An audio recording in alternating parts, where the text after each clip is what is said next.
मित्रहो नमस्कार. नवनवीन व्हिडिओसह आपण दरवेळी भेटतच असतो. तसंच आजसुद्धा एका नवीन व्हिडिओसह नवीन विषयावरील व्हिडिओसह आपण भेटतो आहोत. मित्रहो, आजचा विषय जरा हटके वेगळा आहे.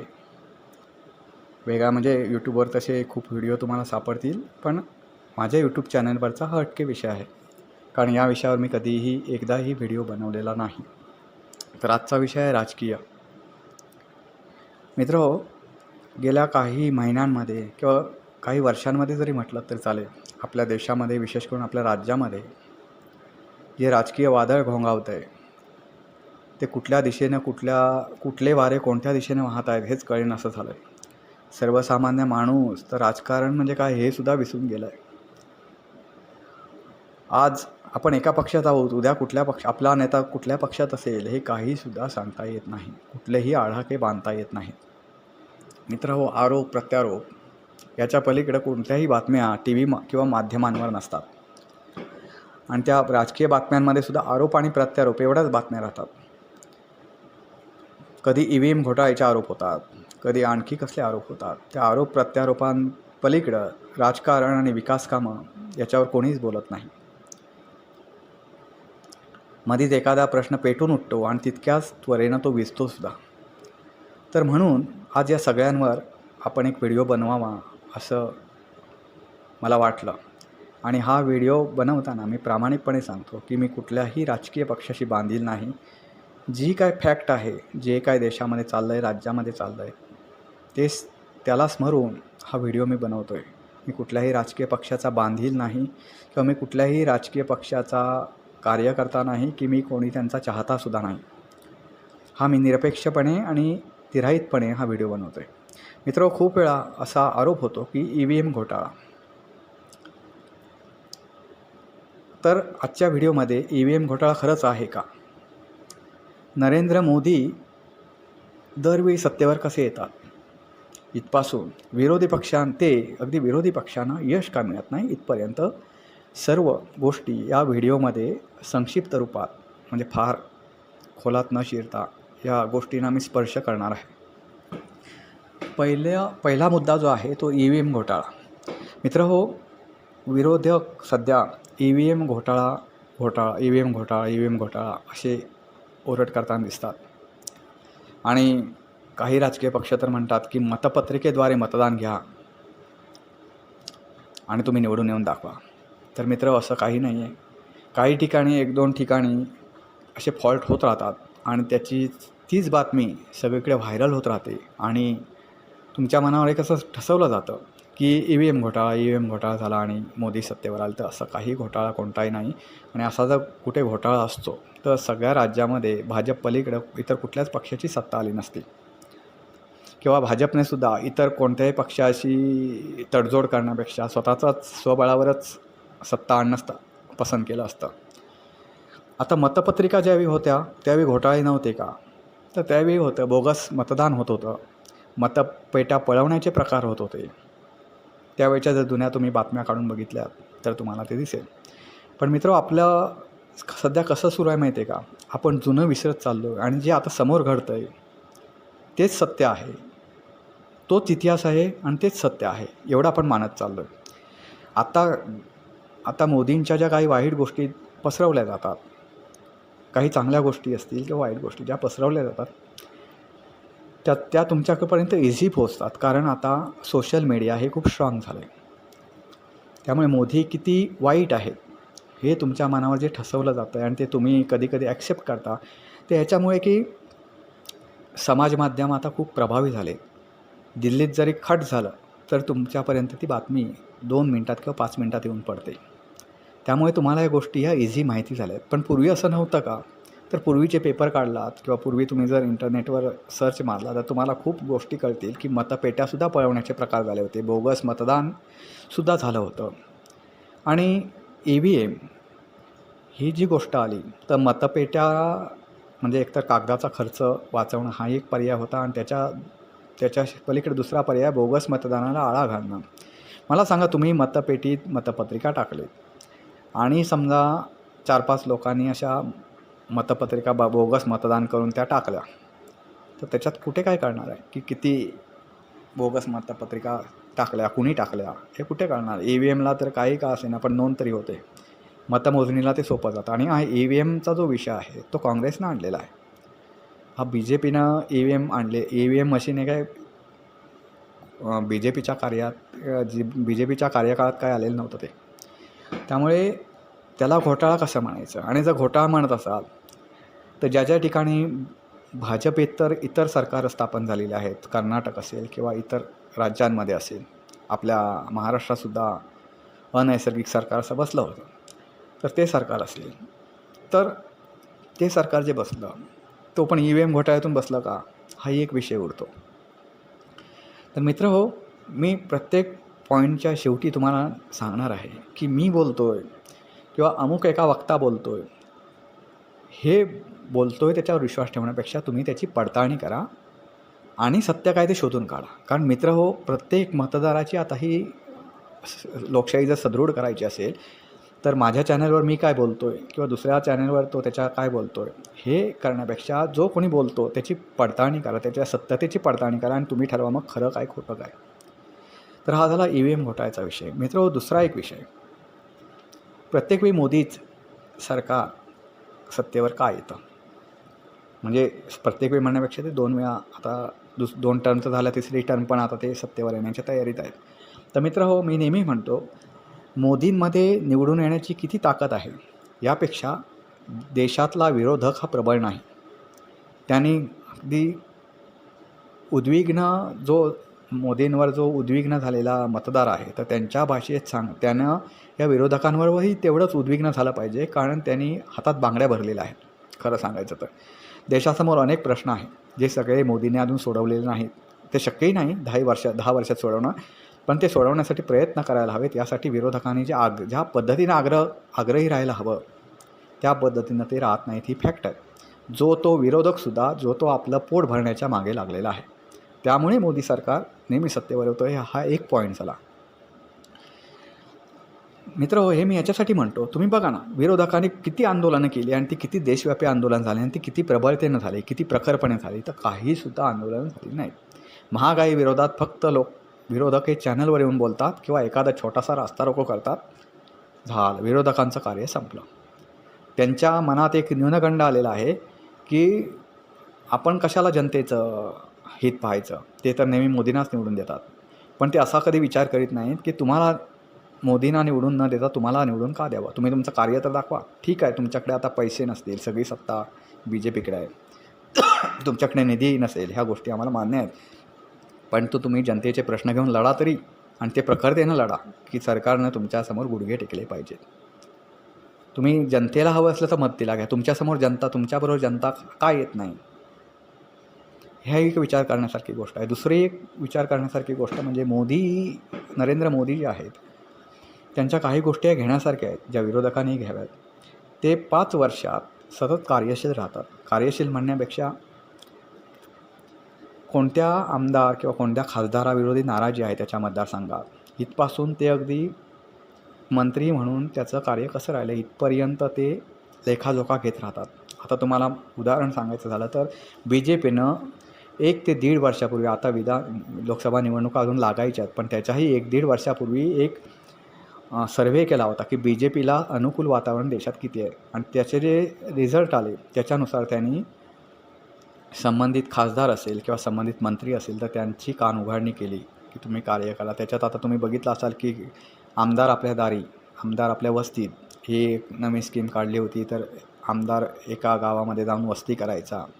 नंतर आता शासन आपल्या दारी ही एक योजना आपल्या राज्य सरकारनं काढली. ते शासन तुमच्या दारात येऊन, तुमच्या तालुक्यात येऊन माहिती घ्यायचं, तुमच्या योजना पोचलेले सांगायचे, योजनेचे लाभार्थी दाखवाय. हे जे काम करणं आहे, जनतेला आपण केलेल्या कामाची माहिती देणं आहे, किंवा जनता आपल्यावर नाराज असेल तर त्याच्यात पटकन फेरबदल करणं आहे, ह्या गोष्टी मोदींनी करत राहतात. त्यामुळे ते 5ही वर्ष आपल्याबद्दल काय नाराजी आहे, कुठे नाराजी आहे, सगळ्या नाराजी ते दूर करीत नाहीत, हेही मला मान्य आहे, पण ते त्याच्याबाबत दक्ष राहतात. दुसरी गोष्ट म्हणजे आता तुम्ही बघितलात तर आता काही दिवसांपूर्वीच एक मेसेज SMS आला असेल सगळ्यांना, जे काही योजनांचे लाभार्थी आहेत तर त्यांना मोदींच्या सहीचं एक पत्र आलं होतं, ही तुमच्या मातृभाषेत. मला सांगा, एक सामान्य माणूस त्यांना मोदीच्या सहीचं असं पत्र गेलं की तुम्ही आमच्या योजनेचे लाभार्थी झाला, तुम्ही तुमचे स्वप्न पूर्ण आमच्या माध्यमातून पूर्ण केलात त्याबद्दल तुमचे खूप खूप अभिनंदन वगैरे असं पत्र जर तुम्हाला आलं सामान्य माणसाला, तर तो सामान्य माणूस किती उपकृत्य होत असेल, कृताकृत्य होत असेल हे आपल्याला सांगायला नको. तर ह्या काही गोष्टी आहेत अशा जनतेपर्यंत पोहोचण्याच्या असतील किंवा जनतेपर्यंत जाण्याच्या असतील, त्या मोदींसाठी फायदेशीर ठरतात. तिसरा एक महत्त्वाचा मुद्दा म्हणजे आंतरराष्ट्रीय पातळीवर असलेल्या मोदींचं वजन. तुम्हालाही माहिती असेल, आजसुद्धा मोदी ज्या ज्या देशात जातात त्या त्या देशात त्यांना सन्मान मिळतो. त्या त्या देशातून ते नवीन काही ना काही घेऊन येतात, नवीन काही ना काही करार करत असतात. महत्त्वाचं म्हणजे आंतरराष्ट्रीय पातळीवर भारताची मान उंचावेल असं कार्य जर कुठल्या पंतप्रधानाचं तुम्ही पाहिलात तर त्यांचं मोदींचं नाव त्याच्यामध्ये खूप वरच्या क्रमांकावर राहील, हे आपल्याला मान्यच करायला हवं.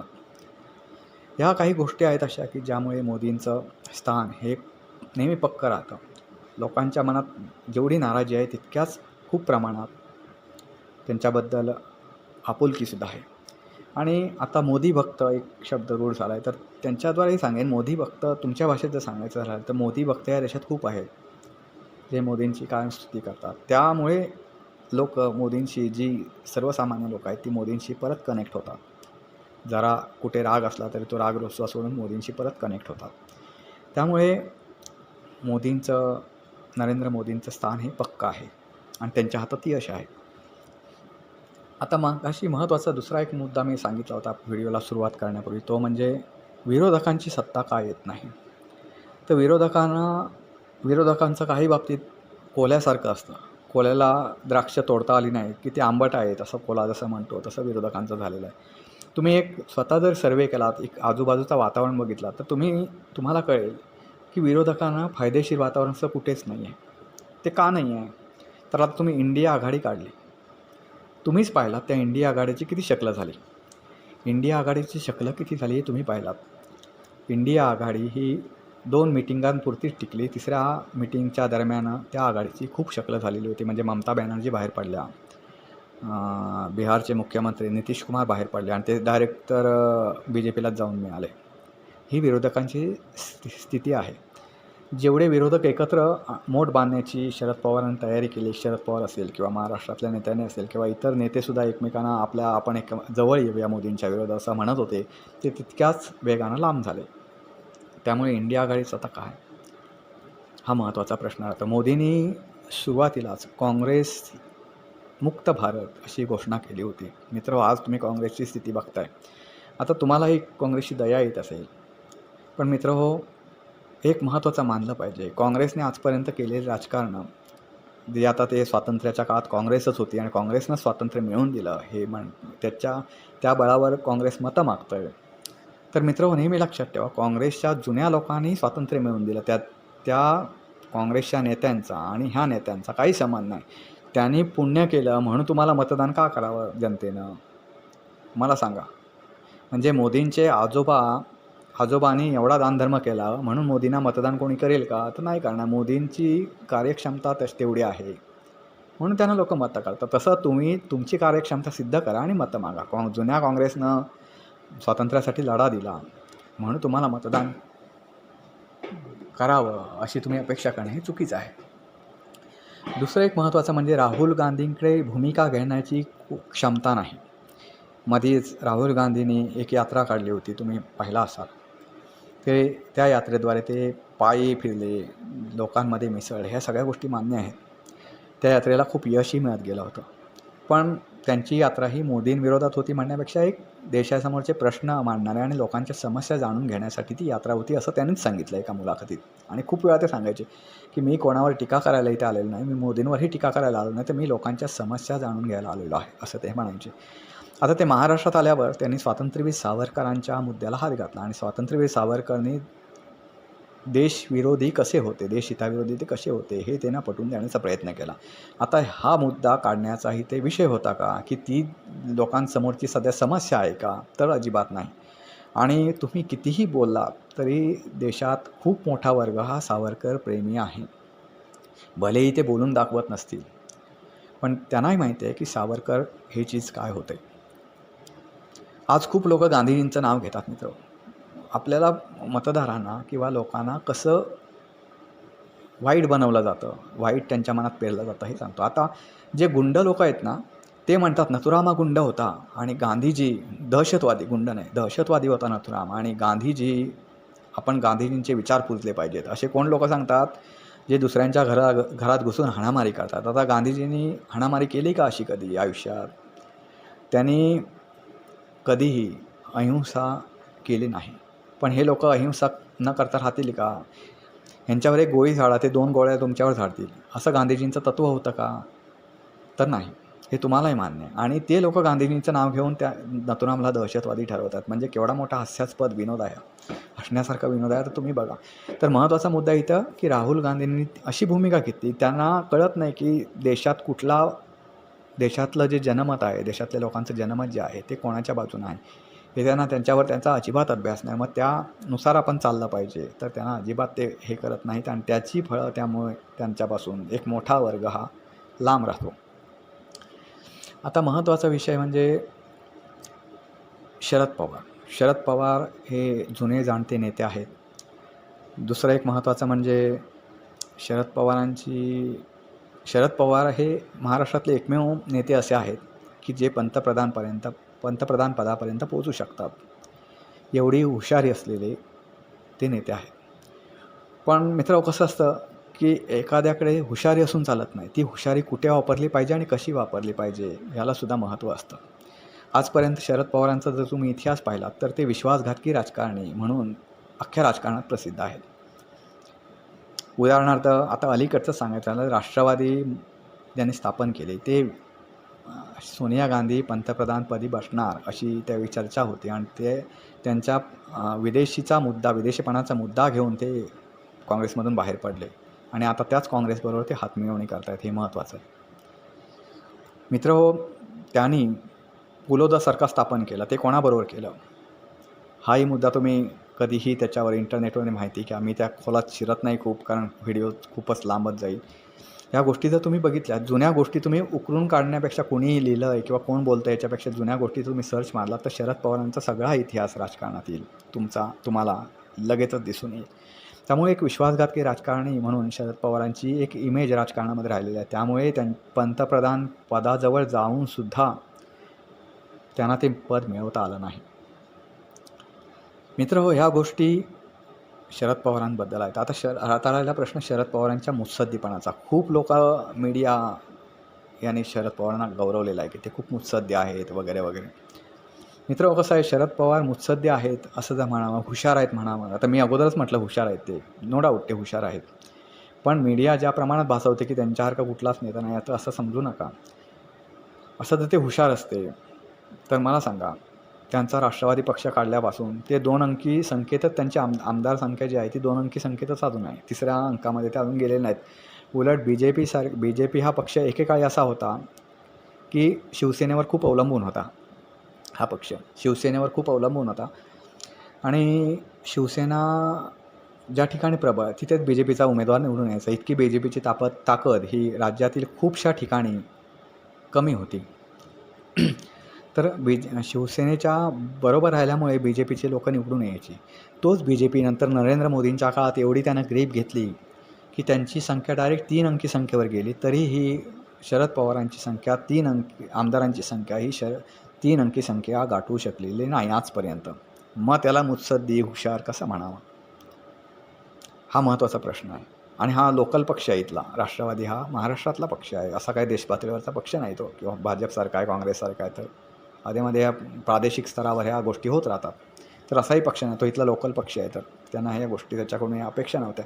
कारण त्यांच्या भूमिका, त्यांचे नेहमी बदलत असलेल्या भूमिका, या गोष्टीमुळे लोकसुद्धा त्यांच्याकडे फार ह्यानं राहत नाही. ही फॅक्ट आहे. दुसरी गोष्ट म्हणजे शरद पवारांनी बारामती पलीकडं कुठला राज्याचा विकास पाहिला नाही. उदाहरणार्थ आपण एक नरेंद्र मोदींवर आरोप करतो की नरेंद्र मोदी हे महाराष्ट्रातले जे आपले उद्योगधंदे आहेत ते गुजरातला पळवतात. आपल्याकडे असं झालं आहे का कधी की महाराष्ट्राचा कोणतरी मंत्री झाला आहे वर आणि त्यानं सगळे गुजरातमधले असतील किंवा इतर कुठल्या राज्यातले असतील ते उद्योगधंदे पळवून महाराष्ट्रात आणले? तर नाही. तो आणायचा तर तो स्वतःच्या मतदारसंघात आणेल. म्हणजे शरद पवारने जो विकास केला तो फक्त बारामतीचा केला. जर त्याने फक्त बारामतीचाच विकास केला तर ते महाराष्ट्राचे किंवा देशाचे नेते कसे होऊ शकतील? उलट तर सांगायचं तर नरेंद्र मोदींनी त्यांच्या फक्त मतदारसंघाचा विचार नाही केला, त्यांनी पूर्ण गुजरात राज्याचा विचार केला. तर ते गुजरातचे नेते तरी होऊ शकतात. आपले शरद पवार हे महाराष्ट्राचे नेते कसे होऊ शकतील याचा कधीतरी शोध घ्या मित्रा. आता त्याचा पुढचा मुद्दा,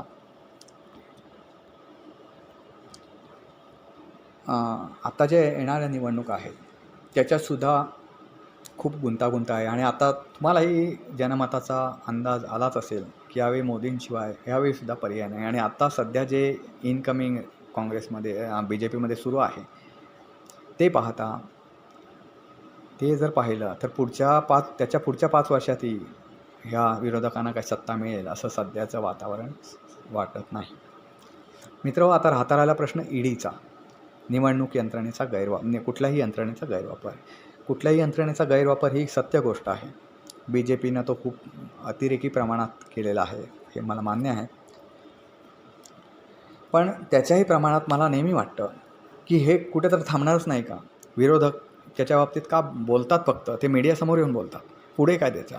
तुम्ही जनतेला सोबत घेऊन या प्रश्नावर राळ का नाही उठवत. तुम्ही सरकारला का हादरवून सोडत नाही. जनता तुमच्याबरोबर का येत नाही याची कधी विरोधकांनी स्वतःची प्रश्न स्वतःला कधी विचारलेत का. तुम्ही जनतेला विश्वासात घ्या, जनतेमध्ये जागृती करा. आणि हे 5-6 महिन्याचं काम नाही, हे 5 वर्ष तुम्ही जेव्हा घाम गाळाल त्यावेळी ते काम होणं शक्य आहे. कारण मोदींच्या हातात जी सत्ता गेली ती तुम्हाला कंटाळून मोदींच्या हातात लोकांनी सत्ता दिली, हे महत्त्वाचंच आहे. हे महत्त्वाचं आहे. तुमच्या विरोधकांना कंटाळल्यामुळे मोदींच्या हातात सत्ता गेली आणि त्यानंतर ती मोदींनी यशस्वीरित्या राखली आहे. आता ती तुम्हाला मिळवायची असेल तर तुम्हाला 5 वर्ष तुम्ही किती लोकांच्या बरोबर आहात हे सिद्ध करायला लागेल. तुम्ही जर 4 व्हीलरमधूनच फिरत बसलात, तुम्ही अगदी कॉर्पोरेट मिटिंगा घेत बसलात मुंबईसारख्या ठिकाणी, तर सामान्य जनता तुमच्याबरोबर येणार नाही. हे महत्त्वाचं. असं विचार करता मित्र हो. आणि महत्त्वाचं, आज मीडिया सध्या काय करते. मीडियाचं काम एवढंच उरलं आहे की संजय राऊत काय बोलले फडणवीसांबद्दल, तर ते संजय राऊत जर समजा फडणवीसांबद्दल काय बोलले तर मीडिया फडणवीसांच्या दारात जाते, मग फडणवीस काय बोलतात त्यांची प्रतिक्रिया घेते, मग ते संजय राऊतबद्दल बोलले की परत संजय राऊतांच्या दारात. ह्याच्या पलीकडं मीडियाचं कार्य शून्य राहिलेलं आहे. आणि त्याच्या पलीकडं फिल्मी बातम्या असतात, इतर क्राईमच्या बातम्या असतात, किंवा कोणी काय चांगलं काम केलं असेल म्हणजे राजकारणापलीकडे सामाजिक लेवलला, तर त्याच्या बातम्या असतात. राजकारणातली सत्य परिस्थिती दाखवणारी मीडिया आता कुठेही उरलेली नाही, हे महत्त्वाचं. राजकारणात सध्या काय सुरू आहे हे तिराहितपणे मांडणारी मीडिया आता कुठेही उरलेली नाही, हे महत्त्वाचं. त्यामुळे मीडिया जी आहे ती सध्या कुठल्याही राजकारणाच्या बाजूनं आहे किंवा आहे या म्हणण्यापेक्षा, आणि ती बऱ्यापैकी BJPच्या बाजूनं मीडिया राहिलेली आहे. त्यामुळे आता BJPला विरोध करणार शिल्लकच कुठे राहिले, हा एक महत्त्वाचा मुद्दा आहे. मित्र हो, एवढी लोक कंटाळी विरोधकांना. आणि महत्त्वाचं म्हणजे आजसुद्धा काँग्रेसकडे, आता तुम्ही बघताय काँग्रेसकडे कार्यकर्ता तर राहू, पदाधिकारीसुद्धा उरलेले नाहीत फार. असं असतानासुद्धा काँग्रेसची छाती ही 56 इंचापेक्षा फुगलेली आहे. छाती फुगवण्याबद्दल माझं काही मत नाही की तुमची छाती आहे तेवढी फुगवू शकता, पण ती फुटेल, गर्वानं फुटेल, इतकी फुगू नका. तुम्ही कुठेतरी स्वतः विचार करा, चिंतन करा की काय. निवडणुकीत पराभव झाल्यावर चिंतन शिबिरं घेण्यापेक्षा ती अगोदर घ्या. तुम्ही जनतेसोबत जा. मोदींना हरवणं, मी अगोदरच म्हटलं, मोदींना हरवणं हा काय फार मोठा पुरुषार्थ नाही. फक्त तो पुरुषार्थ तुमच्या विरोधकांकडे नाही, हे मात्र महत्त्वाचं आहे. हे महत्त्वाचं आणि ही सत्य गोष्ट आहे. म्हणून मोदी हे निवडून येतात, नरेंद्र मोदी हे निवडून येतात, कारण त्यांच्यासारखा नेता. आणि मोदींचं कार्य आहे ही वेगळीच गोष्ट आहे. मोदींचं कार्य आहे, त्यांच्यात ती धमक आहे, त्यांच्यात क्षमता आहे. त्याने आंतरराष्ट्रीय पातळीवर उमटवलेला ठसा असेल, त्या गोष्टी ह्या वाखाणण्यासारख्याच आहेत. त्यांचं कार्य लाजवाब आहे. त्यांची पक्ष बांधणीची हातोटी जी आहे ती एक महत्त्वाची आहे. ह्या सगळ्या गोष्टी मोदींच्या बाजूनं आहेतच. तरीही मोदींना हरवणं फार मोठी गोष्ट नाही, पण तुम्ही जनता तुमच्यासोबत असली पाहिजे. आणि त्याच्यासाठी तुम्हाला 5 वर्ष मोदींशी लढा द्यायचा आहे. तुम्ही 5 दिवस लढा देता आणि तीही लढा देताना कुठेतरी काहीतरी वादग्रस्त बोलता, मग जनता तुमच्या बाजून परत लांब जाते वगैरे. ह्या गोष्टी ज्या आहेत, तुम्ही इतिहासावर बोलायला मधीच आता परत विषय निघाला म्हणून सांगतो, राहुल गांधींनी इतिहासावर बोलायला का तुमचा वर्तमान काळ चांगला झाला की काय एवढा इतिहासावर बोलायला गेलेत. तर इतिहासावर कधी बोलावं, तुमचा वर्तमान काळ चांगला आहे, तुमचा भविष्यकाळ, येणाऱ्या पिढ्यांचा भविष्यकाळ जो असेल तो चांगला आहे, तर तुम्ही इतिहासात कुशाल जा. कोण चोर होता, कोण देशभक्त होता हे तुम्ही नक्की ठरवा, माझं काय म्हणणं नाही. पण सध्याचा वर्तमान काळ तुमचा एवढा बिघडलेला आहे की उद्या भविष्यकाळ तुम्हाला येईल की नाही, आपण भविष्यकाळ पाहू की नाही हे आपल्याला सध्या माहिती नाही असं तुम्हीच म्हणता. तर तुम्ही इतिहासात सध्या कशाला घुसता? एवढी काय ती ऐतिहासिक गोष्टी ज्या आहेत त्या बोलायच्या नंतर गोष्टी आहेत. आता सध्या वर्तमान काळ तर चांगला बघा आणि तुमच्यासमोर जे वाढून ठेवलं आहे ते पहिलं बघा ना, असं माझं म्हणणं नेहमी आहे. तर मित्रहो, हा व्हिडिओ मी पहिल्यांदाच सध्याच्या राजकीय परिस्थितीवर मी पहिल्यांदाच हा व्हिडिओ बनवला आहे. तर तो व्हिडिओ तुम्हाला कसा वाटला ते नक्की सांगा. व्हिडिओखालील आपली मतं तुम्ही जरूर मांडा. व्हिडिओ आवडला तर लाईक करा, शेअर करा आणि चॅनलला सबस्क्राईब करायला मात्र विसरू नका. परत पुन्हा एकदा भेटू अशाच एका नवीन व्हिडिओसह, नवीन विषयावरील व्हिडिओसह. तोपर्यंत नमस्कार.